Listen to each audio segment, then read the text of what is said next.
Good morning students. So this is class 11th physics, chapter number 6 and lecture number 3. So let us begin with the today's lecture.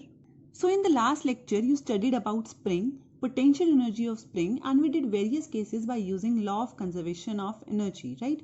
Now today let us start with a question. Suppose this is a spring which has initially a spring constant K.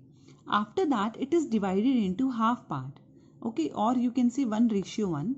Okay, so if it is divided into half parts, then the question is what will be the spring constant of each part? Okay, so as you know F is equals to Kx, from here you can say K will be inversely proportional to X, right? If F on both the parts is same. So if it is divided into half parts and K is inversely proportional to Kx, that means for this part also spring constant will become 2 times. And for this part also spring constant will become 2 times. That is, the spring constant of both the parts will be 2K. Just inverse of this, right? Let us take one more case. If the spring is now divided into ratio 3:2, then what will be the spring constant of each part? So for that, we must know into what part are they divided. For example, earlier they were divided into half part. So to calculate this, if it is divided into 3:2, let us suppose T to be a constant and take this part to be 3T and this part to be 2T. Now whole of the spring is 1. So that means 3T plus 2T we should be 1. From here if you calculate the T, you will get 1/5. So just multiply 1/5 by this.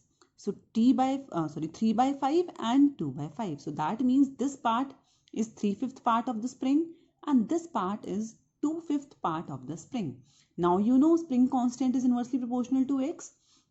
So again spring constant of this part, 3/5 part, will come to be 5K/3, just opposite of that. And spring constant of 2/5 part will come to be 5K/2. So this will be the spring constant of each part now. Okay. Okay, so the next topic is motion in a vertical plane.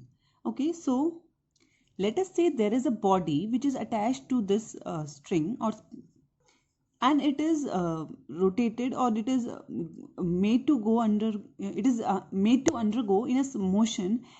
Okay, so you know for this motion it would be requiring centripetal force. So the question is, what should be the velocity at lowermost point? That is, what should be the velocity of this particle at V such that it completes a full circle? Okay, so now let us take 2 points, A point and B point. Okay, so at this point you know the mass of the tied object would be acting downward, weight, that is mg, right? So at this point we can say this mg will provide the centripetal force, or you can say it would be balanced by the centrifugal force. So inward force at point A is mg, and this will be balanced by the centrifugal force which is acting outward. So we can say outward force will be the mv1 square by r. I am assuming v1 to be velocity at point A. Okay, so now see, at least mv1 square by r should be greater than or equal to mg. This I have told you earlier also in last chapter. Okay, only then our complete loop will be undergone. So we want to calculate the minimum velocity at B. So let us say the velocity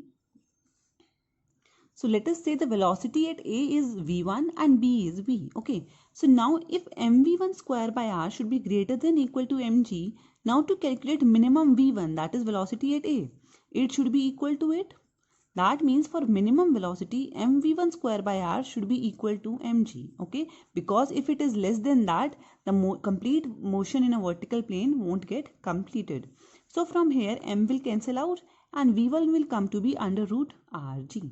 Okay, so now let us use conservation of momentum to calculate the velocity at B. Now look clearly. At A, if it is having velocity v1, that means it would be having kinetic energy. Plus, if I am supposing this position to be the position of zero potential energy, that means above the height, that is, this is r, so height is 2h. So at A point it would be having potential energy of mgh, that is mg into 2r. So at point A, the energy at A would be half mv1 square plus mg into 2r. Okay, so if you solve it, putting the value of v1 is under root rg, so v1 square will be rg and this is 2 mgr. If you'll add them, you'll get the answer to be 5 by 2 mrg. So this is the total energy at A. Now because we have considered the position of B to be zero potential energy position, so at B it would be having only kinetic energy, that is half mv square. Due to conservation of momentum, EA and EB should be equal. So that means 5 by 2 mrg will be equal to half mv square. From here, the velocity at point B will come to be under root 5 rg. So that means for completing the vertical loop, the minimum velocity at the lowest point B should be under root 5 rg. Okay, so the next is collision. So how can you define a collision? It is defined as the interaction between two or more bodies in which the momentum and kinetic energy of the masses changes. That is, when a collision takes place, the bodies would be having some mass. So therefore, after collision, kinetic energy and momentum of the masses changes. Okay, so that is termed as a collision. Now, if I ask you a question, is actual contact required for the collision to happen? So the answer is no, because see, if you have two charges and if they are kept at some distance apart, then they exert force of attraction or repulsion between them. But they are not in physical contact, but still it is said that they are undergoing collision. That means actual physical contact is not required for a collision to take place. Okay.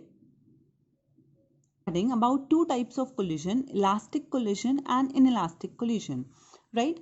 So elastic collision is that collision in which momentum as well as the kinetic energy of the system remains conserved. But in inelastic collision, momentum remains conserved of the system, but kinetic energy of the system does not remain conserved, and in fact there is a loss of kinetic energy in inelastic collision, which we would be proving in your further lectures also. Okay, so before second point, let us discuss third point.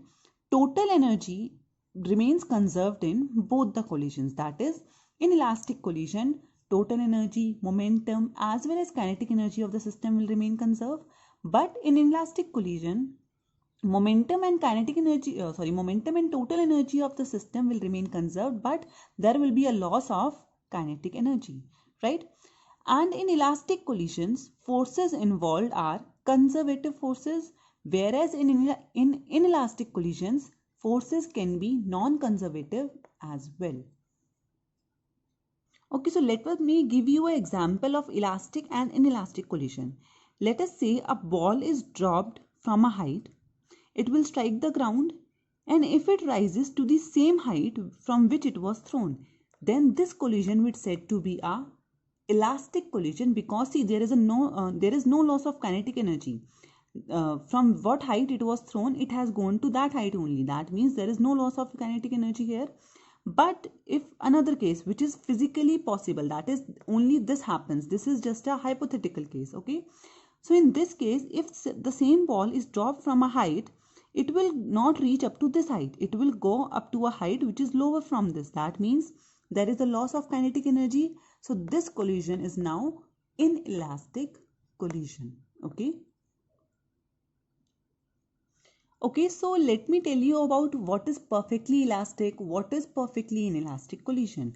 So if we talk about perfectly inelastic collision, then if after collision the two bodies stick to each other, that is, see, two bodies were coming towards each other, they strike with each other, and then the two bodies get stick to each other after collision, then that collision would be known as perfectly inelastic collision. Okay.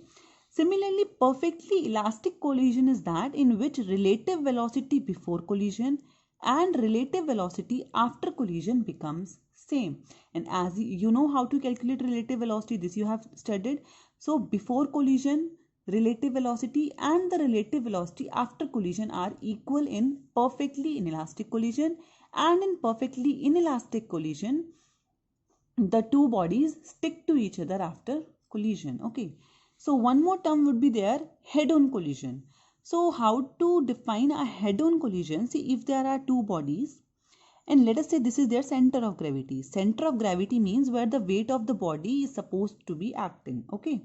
So if this is the center of gravity and when they strike with each other, that is when they undergo collision, if the point of contact between them lies on this line, that is the line of center of gravity. Suppose they strike with each other and this is the point of impact which is lying on the line joining center of gravity, then this collision would said to be a head-on collision. That is, if the point of contact is on the same line connecting the center of gravity of two objects, then it would be head-on collision. Okay. Okay, so now let us start with the elastic collision in one dimension. So let us suppose there were two bodies m1 and m2 which were initially moving with a velocity u1 and u2. After that they undergo collision, that is they strike with each other, and after collision they start with moving velocities v1 and v2. Okay, so this is before collision, this is during collision condition, and this is after collision condition. Okay, so now as you know this is the elastic collision, that means momentum as well as energy, kinetic energy will remain conserved. So let us use the conservation of momentum first. So initial momentum is m1 u1 plus m2 u2 and final momentum is m1 v1 plus m2 v2. Okay, so if I take the terms of m1 on one side, so this will be m1 u1. If you will take it that side, this will be minus m1 v1 is equals to m2 v2. This will be that side minus m2 u2. So just take m1 common from this, you will get minus v1 plus u1. And from here, if you will take m2 common, it will be v2 minus u2. Mark it first equation. Okay, so why we are doing all this? We want to calculate the velocities after collision, that is v1 and v2. So to do that, we will be using conservation of momentum and kinetic energy. Okay, so mark it first equation. Now let us use the conservation of kinetic energy. So conservation of kinetic energy would be half m1 u1 square plus half m2 u2 square is equals to half m1 v1 square plus half m2 v2 square, right? Similarly, as we did earlier, take the terms of m1 on one side and m2 on one side. So you will be left with m1 into u1 square minus v1 square is equals to m2 into v2 square minus u2 square. Okay, so now using a mathematical identity, you know a square minus b square is nothing but a plus b into a minus b. So this u1 square minus v1 square, that is a square minus b square, can be written as a plus b, a minus b. So m1 into v1 plus u1 into u1 minus v1. Similarly, this is also a square minus b square. So this can be written as m2 into v2 plus u2 into v2 minus u2, right? Now let us divide this second equation with the first equation. So this is your second equation, dividing it by first equation, that is m1 into u1 minus v1 is equals to m2 into v2 minus u2. So we have just divided these two equations. Okay, so now this term will cancel out, and in this term will cancel out. M2 will also cancel out, and similarly m1 will also cancel out. So you would be left with v1 plus u1 is equal to v2 plus u2. So from here calculate the v1. So v1 will come to be v2 plus u2 minus u1. Mark it third. Okay, so now what you do, just put the value of v1 from third equation into first equation. So first equation is m1 into u1 minus v1, that is minus of v2 minus u2 plus u1 is equals to m2 into v2 minus u2. Okay, so if you'll solve it, this will be u1 plus u1, that is 2u1 minus v2 minus u2 is equals to m2 v2 minus u2. Okay, so now again what you do, take the terms of v2 on one side, because see we want to calculate final velocities. So we will take the terms of v2 on one side. Okay, so this will be 2m1 u1 minus m2 u2, minus m1 u2. Okay, and I am taking this u2 term also on left hand side, that is m2 u1. So this is minus m2 u1, so here it will become plus m2 u2. Okay, sorry, u2, right? m2 u2 is equals to, this is m2 v2, and this is m1 v2 minus m1 v2. So if you will take it here, that will become plus m1 v2. Okay, now take m1 common from these two sides, or say from these two terms. Okay, so this will be 2 m1 u1 plus, if you will take u2 to be common, that you will be left with m2 minus m1 is equals to, similarly take v2 common from them. So v2, if you take v2 to be common, that will be m1 plus m2. Now to calculate v2, just divide m1 by m2 on both the sides. So v2 will come to be 2 m1 u1 upon m1 plus m2 plus u2 into m2 minus m1 upon m1 plus m2. So this is the final velocity of second object. Similarly, comparing to it, we can write down the velocity of first object. So see, if you compare it, for v2 we have one first term or first object terms here. So for v1 it would be just opposite second term, second object terms here, that is 2 m2 u2 upon same m1 plus m2 plus, instead of u2 there will be u1 into m1 minus m2 upon m1 plus m2. So these are just same, just we have reversed the terms. Instead of 1 we have taken 2, right? So these are the final velocities after collision. Okay, so now let us discuss some cases in these if m1 is equals to m2. If you will put m1 and m2 in the terms of v1 and u2 to be equal, then you will get v1 is equals to u2 and v2 is equals to u1. That is, if two bodies of same mass undergo collision, elastic collision, then their velocities will get interchanged. Okay. If suppose m1 is equal to m2 is there and second object or second body is at rest, that is u2 is 0. So that means v1 is u2, that means v1 will become 0 and v2 will be u1. That means if two bodies undergo elastic collision and they have same mass, and if a second body is at rest, then after collision first body will come to at rest and second body will start to be moving with the velocity of first body. Okay. Okay, so this was about the elastic collision in one dimension. In tomorrow's lecture, we'll be studying about inelastic collision and inelastic collision in one dimension and two dimension. Okay. Okay, students. So let us begin with your homework solution of lecture number 1 and lecture number 2. Okay, so the question number 1 says you have to tell whether the work done will be positive or negative in the different cases. So the first case is work done by a man in lifting a bucket out of a well by means of a rope tied to the bucket. So when the man is pulling the bucket through the rope, he is applying a force in upward direction.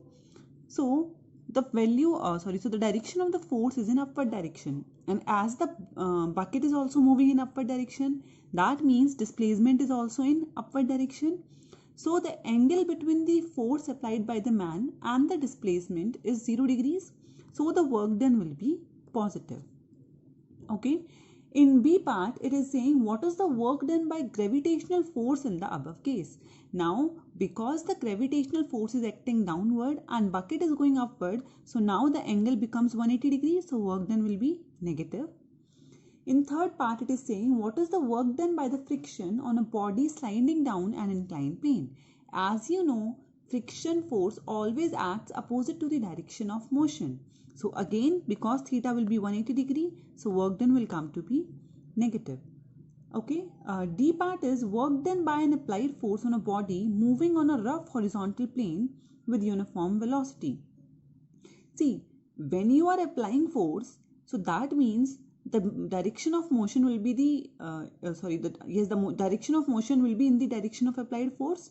So again in this case theta will be 0 degree, work done will be positive. In E part, you have to tell the work done by the resistive force of air on a vibrating pendulum. See, again air resistance is a kind of friction force only, right? So that means it will be acting in the opposite direction of the motion. Again theta will be 180 degree, so work done will be negative. Okay. Okay, so the second question says a body of mass 2 kg is initially at rest. Then a force of 7 Newton is applied on it and the coefficient of kinetic friction is given to be 0.1. So in A part, you have to tell what is the work done by the applied force in 10 seconds. So first of all, let us calculate some things. See, let us say due to this applied force, the body is moving in forward direction with acceleration A. But because there is a force of friction also, so let us say due to that retardation is coming in this direction and I am denoting it by AF. So net acceleration will be A minus AF because they are in opposite direction, right? So first of all, let us calculate the force of friction, that is mu r and r is mg. So force of friction will come to be 2 newtons.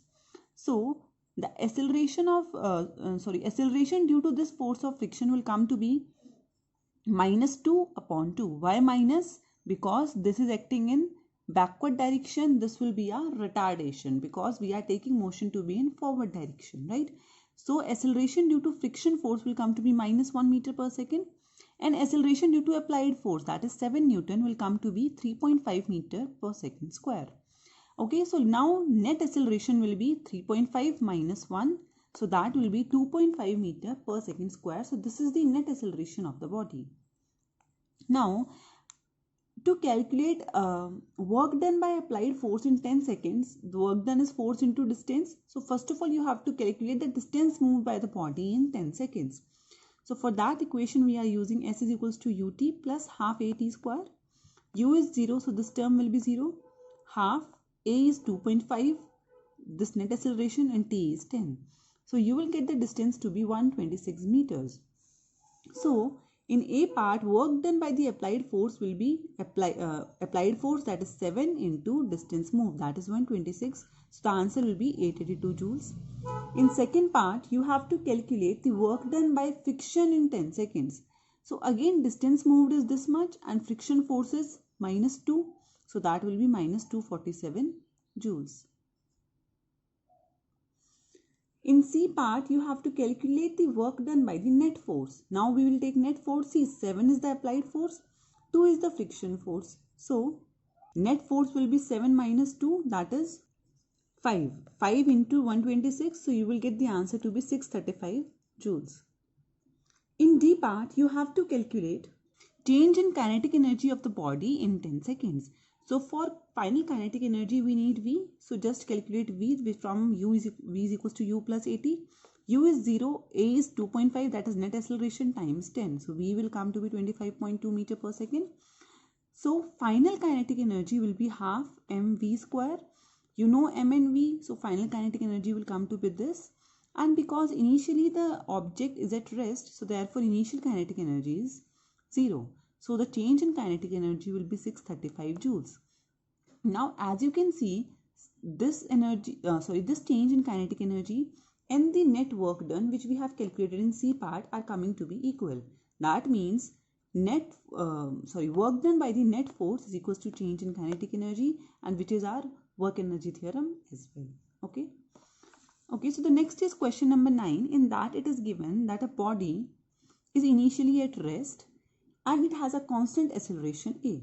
Then you have to tell the relation of power with time. Okay, so now if acceleration is constant, and as you know dv by dt is acceleration only, that means dv by dt is constant. From here or you can define v as integration of a dt, right? Because a is dv by dt, so v will be integration of a dt. This I have told you earlier.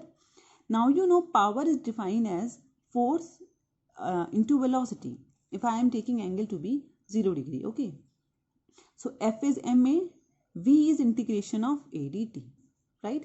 A is a constant, it can come outside, so this will be integration of dt.